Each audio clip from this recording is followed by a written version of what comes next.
இன்றைக்கி கடவுள் நம்மளுக்கு கொடுத்துருக்க வசனம் யோனாவின் புத்தகம் 2:3. சமுத்திரத்தின் நடுமையமாகிய ஆழத்திலே நீர் என்னை தள்ளிவிட்டீர், நீரோட்டம் என்னை சூழ்ந்து கொண்டது, உம்முடைய வெள்ளங்களும் அலைகளும் எல்லாம் என்மேல் புரண்டது. இந்த வசனத்தை கொண்டு கடவுள் நம்மகிட்ட என்ன சொல்கிறான்றதை பார்ப்போம். இங்கே யோனாக்கு நேரிட்ட எல்லா கஷ்டத்துக்கும் கடவுள் தான் காரணம்னு குற்றம் சொல்கிறான். கடவுள் யோனா கிட்ட ஒரு காரியத்தை செய்ய சொல்லும்போது அதை செய்யாமல் தப்பிக்கணும்னு நினச்சது யோனா. யோனா மேலே தப்பு வச்சுட்டு கடவுளை குறை சொல்கிறான். அவனோட நினைப்பு எல்லாமே நினிவே நாட்டை பற்றி தான் இருந்துச்சு. கடவுளை பற்றி நினைக்கவே இல்லை.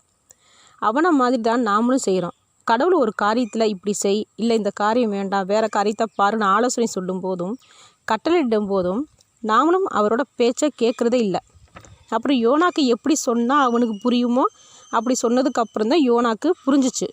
அதே மாதிரி தான் நமக்கும் எப்படி பாடம் புகட்டினா நமக்கு புரியுமோ அப்படி தான் பாடம் புகட்டுவார். நாம் அந்த பாடம் கற்றுக்கொள்ளும் போது கஷ்டமாக தான் இருக்கும். அதுக்காக கடவுளை குறை சொல்லக்கூடாது. ஏன்னா இதுக்கு காரணமே நாம தான். நினிவே நாடு எவ்வளோ மோசமான நாடுன்னு கடவுளுக்கு தெரியாமலையா யோனாவை போக சொன்னார்? இல்லையே, அவருக்கு எல்லாமே தெரியும்.